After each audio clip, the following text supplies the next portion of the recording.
The Tudor Chronicles. The Tudor Chronicles. Episode number 2, the Second Amendment and the Trump Presidency. With the election of Donald Trump, a certain level of hysteria has hit specific demographics of the United States population.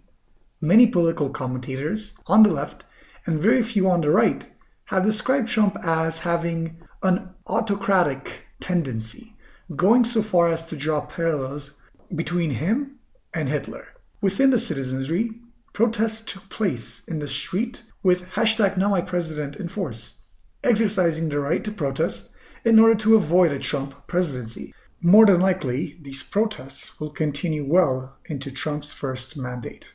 Today, I am just as surprised as before Donald Trump's election. Surprised at the attitude displayed by so many pundits, citizens, and just the overall social media reaction to Trump's candidacy and now victory in the presidential election, and the degree to which they have pushed the narrative of an orange dictatorship. Do these Americans not trust their institutions? Do they not believe in those who were hired and were appointed to protect the people or uphold the Constitution of the United States? Did they not believe that their rights to protest or speak truth to power would be maintained? Do they not understand their own country's history? Do they not see the progression towards peace and civility in how the US has dealt with its greatest injustices?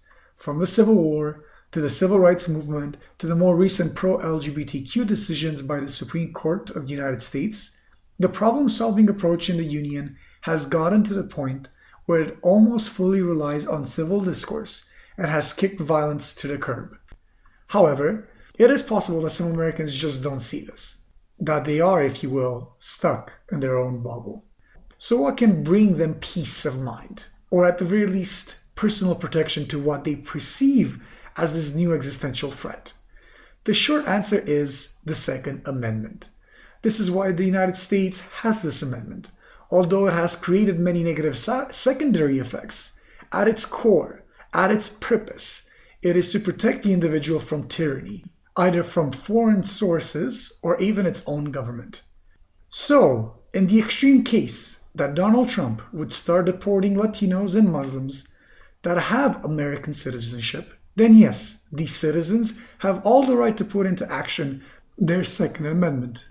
If in the extreme case that people with dissenting opinions from that of a Trump leadership are put into jail for their beliefs or critiques of power, then yes, they too should put into action their Second Amendment right.